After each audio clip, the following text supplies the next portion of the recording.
The following is a demonstration of GeoJot and GPS-Photo Link, the integrated smartphone and desktop system for capturing, editing, and processing and mapping photographs and their associated attribute data. This photo mapping system was developed by Geospatial Experts. Geospatial Experts is a 10-year-old software development company. Our flagship product is GPS-Photo Link, which is the leader in photo mapping software for professionals.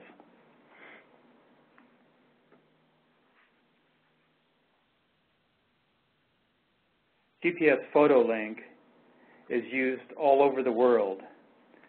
Users include every federal agency, all state governments, and countless cities, counties, universities, and much of the Fortune 1000. The GeoJot GPS-Photo Link system represents the latest improvement in photo and attribute collection and mapping. Today I'll use a hypothetical fire investigation example for purposes of demonstration. This slide shows a photo of a portion of a forest fire and the attributes and attribute values captured to describe the photo. So the cause of the fire was lightning. The fuel is obviously timber, as we can see in the photo and in the attribute value collected. Output from GPS-Photo Link includes watermarked photos, reports, and also input for digital mapping systems and databases. This is an example of a report. The first page in the upper left shows the location of all of the photos that were taken and mapped. Each subsequent page shows each individual photo at the top with a map, satellite map on the left and a street map on the right, again showing an icon of where the photo is. At the bottom of the page are the attributes and the values collected for each attribute. This is another example of output. This is a digital map screen capture showing part of the fire area and with icons placed at each point where a photo was taken. One of the green icons has been clicked on and exploded to show the photograph and the attribute information. This is another example of a photo with attributes, in this case for a disaster area, a flood. This is a flooded road, and it has information that FEMA wants. The attributes are on the left, their values are on the right. So again, another example. This is an example of a printed report. This happens to be Brown County in South Dakota. The first page showing the icons of where the photos were taken, each subsequent page showing individual photos of the damage of the flood and where they are on maps and the attribute information collected also. This is an interesting example. This is Accomack County, Virginia. They use GeoJot and GPS-Photo Link to populate a public website showing where damage from a hurricane has incurred. Photographic and attribute information can be seen by citizens simply by going to this website and clicking on these various icons. This is an example, again, of attribute information and photographic information taken by the Army Corps of Engineers in an audit of structures in a recreational area. If you look at this middle of the attribute information, it says title. That's the attribute. The value in this case is picnic shelter, obviously. The photo on the left is heavily watermarked using the attribute information collected with the capture instrument. And this is just another example of the icons, in this case with an ArcGIS map and one of the icons exploded in one of these recreational area captures by the Army Corps of Engineers. We're next going to a live demonstration of the GeoJot application, and I'm showing you this today on a iPad 2G, and when I click the GeoJot application, the first page we see is the start page, and it's divided into 3 sections. The top section is Manage Attribute Lists. The second section has to do with the camera, and the bottom section is Settings and Help. So today we'll take a look first at managing and creating attribute lists. So I'm going to touch that. This brings up a menu of lists. In this case I have 9 lists. The top one is Assign, Inventory, and Audit. And third down, you'll notice, is Forest Fire Investigation. Also with Forest Fire Investigation, on the left-hand side is a check mark in the green-yellow circle, and that means that I'm using this list as my active list. If I wanted to, I could add additional lists to this simply by touching the plus key. It pulls up a space for me to enter a new kind of list in this. So I might, for lack of a better example, type in picnic areas if for some reason I wanted to gather information on picnic areas. And when I'm done adding the list, I simply touch the Done key. Picnic areas has now been added as a new list in my menu of lists. If I choose picnic areas and now want to populate the attribute types, I can do that. I'll choose Memo 1 and say my first attribute type is lake areas. And when I'm done, I now have that added to my picnic areas lists. If I want to say my second type is mountain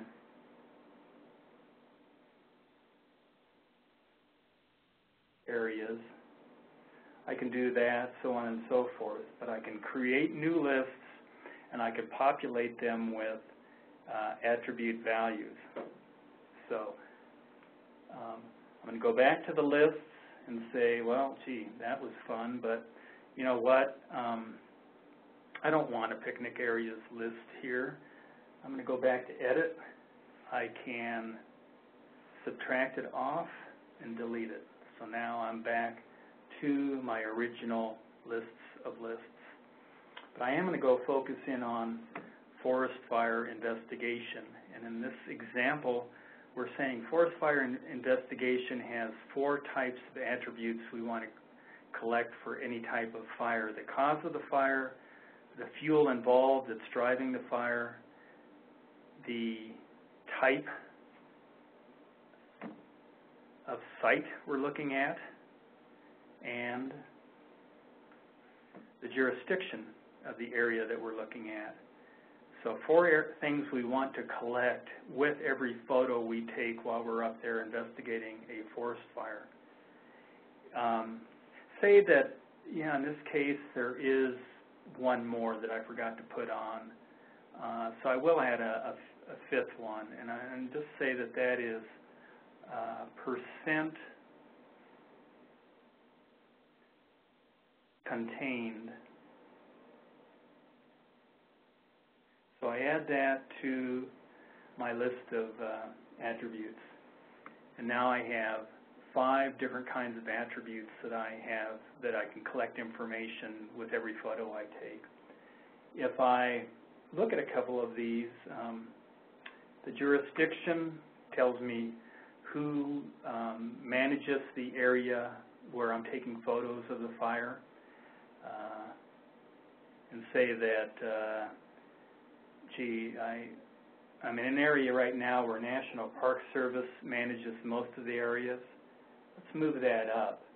Typically, you'll want to put the information that you're going to choose from the most higher in your list. I may actually want to move that up, way up towards the top. So now I've just moved around the information. Any one of these is available for editing, or as we did before, say I don't know what BOE is, but BB makes more sense to me. So I'm going, or BBA, another acronym. So I can edit the list, I can add to it, I can delete from it. When I'm satisfied with the list, I can go back,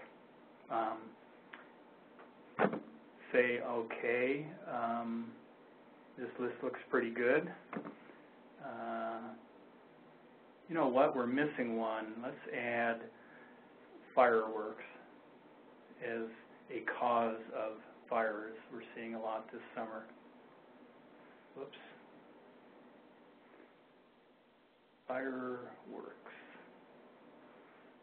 When I'm done with that, well, you know what? Same as the other thing. Fireworks should be up here further because I'm going to choose it more often. So now I'm ready. My lists are completed. I touch attributes. I'm satisfied with that list. Say now I want to mail it to my team. Oh, I first need to select the list, select email, email this list, select who I want to mail it to. Let's mail it to John, send it.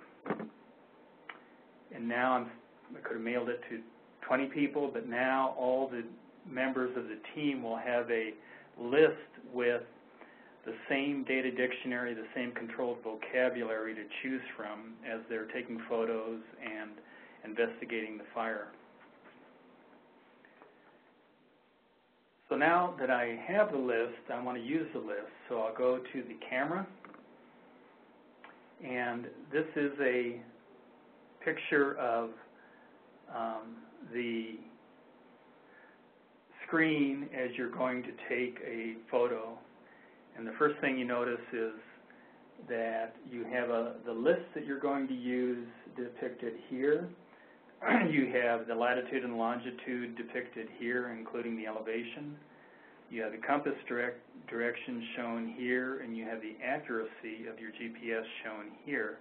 If for any reason you don't want to see any of these settings, touch the Tools key, and for instance, I can turn off the attribute list, and it's no longer shown at the top. Another thing I might want to point out here is if you want to take several photos, or you're concerned about your GPS accuracy, you can turn on the GPS lock capability here. And what this will show you is that you can walk right up, or as close as you want to get to the subject of your photo, get your GPS calculation, turn on the lock, back away, take photos from all different directions. They will all have the same GPS coordinates as long as the lock feature is on. When you're ready for a new photo and with new GPS settings, simply turn the lock feature off. So now we're ready to take a photo. I might point out one thing before we do. The GeoJot application has context-sensitive help, so anytime you want help, simply touch the question mark and it brings you up information on that part of the application that you're using at that moment. So I touch the camera button, I get a picture, and now I need to populate the values of the attributes. So let's say that in this case the fire was a campfire caused. The fuel is shrub. The type is recreational. Let's just say that's the one I want to use.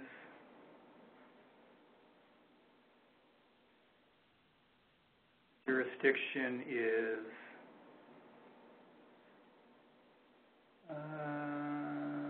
state. And the percent contained is, I'm going to say 60%.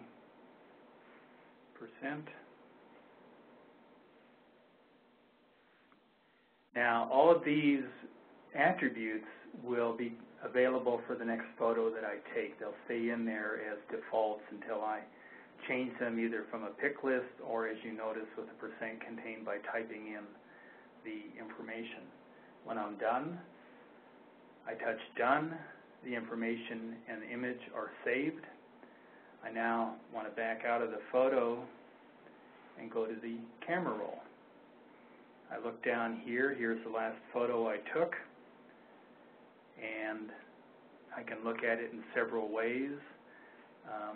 I want to look at all the attributes.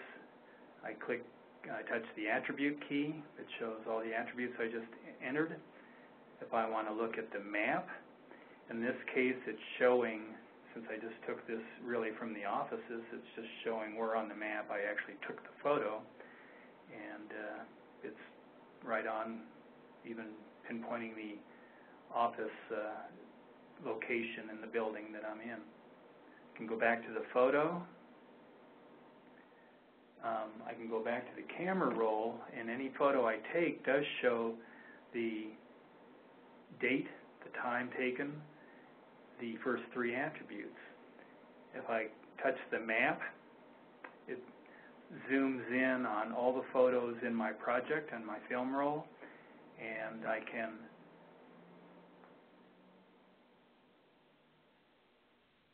take a closer look at one of the photos, say. If I want to see what the photo actually looks like up front, in this case, we're back in an urban setting, but this is a photo of a sign. In this case, it will have different attributes and different values. But just from the photo roll, I can see the photo, the map, the attributes, and an extensive view of all the photos in the camera roll project. So when I'm done with that, I can just back out of that. Again, here's back to the camera roll, away from the map. I'm going to back all the way out and go down now to the third section, which is the settings section. Here you have control over things like units. Do you want your display to be in degrees, minutes, and seconds, or in decimal degrees? Do you want your distance to be in meters or feet?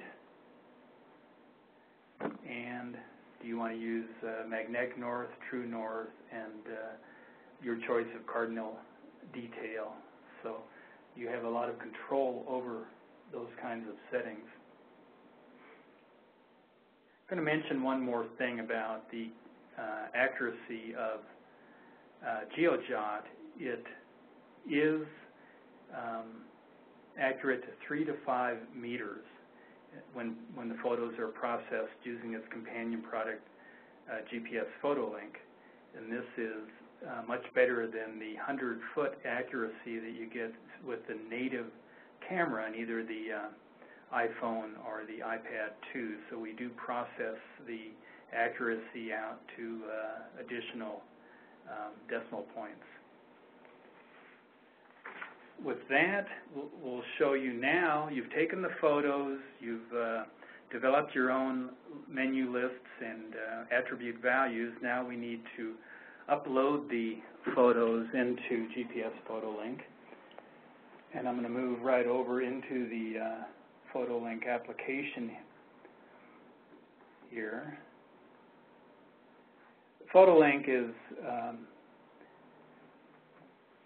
arranged as a project with a project manager, and so project manager here shows all of my projects, and the one I'm focusing on today is the Sunshine Hickman Canyon Recreation Area. I already have opened that, so I'm going to go back to it. And if you look on the left-hand side, GPS-Photo Link is arranged as a wizard with steps 1 through 7.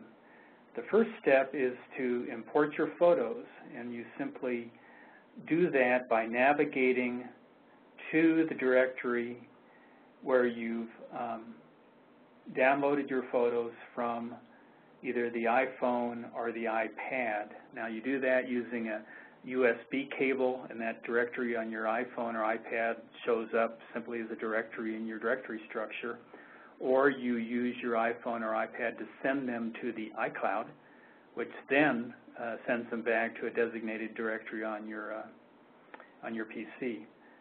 The third way is you can also email photos, but however you get them into the project, either by selecting them from the folder, clicking all, or clicking them individually, that's up to you.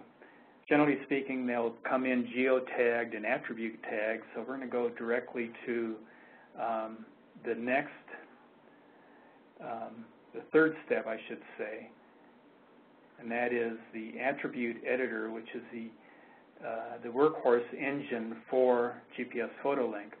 You'll notice that it's divided into 3 sections. The left-hand section is for photos, and I'm going to zoom down here and pick a photo that we'll use for demonstration. We'll pick that one. The middle section is attributes, alphanumeric attributes, and it's right now has 3 sections, and the right-hand section is a map showing where the photos are actually. So if you'll notice one thing, this is highlighted in blue, as is the photo over here is highlighted in blue. If I hover over this, I see the very same photo. If I want to see all my photos, I click here, Zoom Extents. It shows all my photos with the one that I'm still focused on highlighted in blue, and of course the arrows are showing the compass direction of the direction the photo was taken in. I want to point out something about the attribute editor, the alphanumeric part. Anything in blue is editable. So if I wanted to edit this specific photo and point out that there's a stump in the foreground of the photo, I simply type in whatever I want to change, and it changes for only that photo. If I click on another photo, my highlight changes and my subject matter is no longer stump. So anything in blue is editable. You can edit everything by selecting all the photos, edit selectively by selecting some of the photos, or individually by selecting one photo at a time. I'm going to go back to this photo I originally looked at, and I'm going to zoom in on it again, and there it is, and say, gee, you know what, I was out there with the crew. I realized that's not quite where it was. We're a little bit off because of the 3 to 5 meter accuracy of the iPad. I'm going to scoot it over here just a little bit because that's where it was. By doing that, I also change latitude and longitude here, and when I placed it where I believe it should go, then I click Edit, toggle off the editor, and I've now edited the latitude and longitude slightly to put it to where it should go. You noticed again that some of the GPS information is in blue, so that means it's also editable. The third section is memos, and these are what we just went over with the GeoJot. So remember the cause, the fuel, the type, the jurisdiction. These are all things that are imported with the photo. They're part of they're embedded in the XF header of the JPEG. But again, if I realize, you know what, this isn't the National Park Service that controls this whole area, I'm going to select all the photos. I'm going to go back to the jurisdiction. You notice on the right, all my photos now are in blue. And I'm going to say this is the state that controls, has a jurisdiction for this area. So now if I go to any photo and go back to jurisdiction, it has been changed to the state. So I want to point out here what we're doing really with the attribute editor is getting the data ready, making it consistent, make sure it's QC, quality controlled, for whoever your end users are, whoever needs to take this information, make decisions with this information, use it in other ways. Likewise with the photo editor. So I'm going to go back to this photo here, and with the photo editor you have pretty much a full-powered photo editor where you can add alphanumeric information to the photo, you can color correct the photo, change the lighting and darkness of the photo, rotate the photo. What I'm going to do, though, is I'm going to zoom in because I don't know completely why, but there's a reason why we want to show why this stump is important. And that's, we really don't need the firefighters in the back, but we do want to zoom in on the stump. So now I've zoomed in to what's important, and that will be part of my output for this. I can also add watermarks to the photo by simply choosing among all the attributes we've talked about before. So if I wanted to, or unchoosing them, if I say, well, jurisdiction is not important here, I'm going to take that off. If I want to say the title is not important, I'll take that off. I can take these off also here. And I can also choose which column they're going to be in, whether they're going to be watermarked on the outside of the photo or within the boundaries of the photo, and which row, top to bottom. I have 12 rows. So I have 3 columns and 12 rows. I can control the color of the watermarks, the size of the watermarks, and the position. And these all become part of the photo. They're geotagged into the photo. They stay with the photo as outputs. So very important, very powerful. The sixth and next to last part of the wizard is the shared output settings. And here I can choose things like what maps I'm going to use, Google Maps, ArcGIS base maps, USGS maps.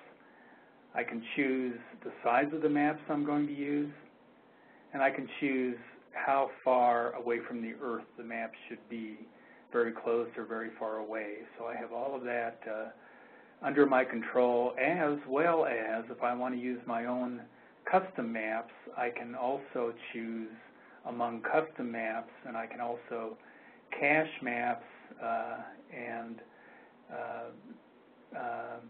save maps in different file locations. Again, very powerful under user control. The other part here is the attribute tables. This is where you choose from the attributes that you're going to either include in reports, as we saw early in the demonstration, and you choose again by selecting, clicking here, they get added to the attribute table, or unclicking. If I say the jurisdiction isn't really important here, the cause of the fire is real important, I may want to move that up. Or maybe I'm moving it up because I want it to match with the columns in a database or in a spreadsheet. So I want to arrange my attributes before I create them so they line up with my data file that I'm going to import this information into. So again, I have full choices of attributes among all my attributes and where they are top to bottom in a stack. So those will go into my shape files, my geodatabases, my databases, and my reports. Another powerful feature is to rename the photos. I get a preview of what the new name of the JPEG will be down here, and I again choose the name from the attributes. If I unclick the title, the Sunshine Hickman title goes away. If I say what's most important is the cause of the fire, lightning is the cause, it's just been added to the end of the file, lightning, and the fuel is timbered. That's been added to the name of the file, so that's a real powerful feature. The last feature is to select the output among report types and data types. So report types are web pages, Microsoft Word, Adobe. Data types include shapefiles and geodatabases for ArcGIS systems, and under each type of output you do also have user control. So in this case you can choose whether you want to output to personal databases or enterprise databases, create a new geodatabase, or append to an existing database, for instance. Do you want to include the photos in your geodatabase as a blob, negating any chance of broken links, etc., all under user control. So you have the choices of the kinds of files that will feed both Google Earth or Esri ArcGIS systems, universal digital mapping systems. It outputs also to a native Access 2000 database, and comma-separated values. So there's hardly any kind of back-end data system, ERP system, digital mapping system that this output will not support. When we're finished, we then create the output. I'm going to go back to the project manager. If we look at the output that we've already created and we click on something like shapefile, what that's going to do is automatically launch the ArcGIS system. I'll bring that up. I'll choose a background map. The icons are already being mapped, so you see those. I'm going to choose Bing Hybrid. I'll go over here and I'll choose a icon color. I'm going to go up to the embedded part of the toolbar that is GPS-Photo Link, and I'm going to say what I want to see is the kinds of memos, so jurisdiction, field type, etc. If I now float over, I'm going to pick the camera from our menu. If I now float over a photo, I see the mapped photo plus information about that photo. So each time I see both the photo and the attribute information. With that, that concludes the demonstration of the GeoJot and GPS-Photo Link. Thank you for attending.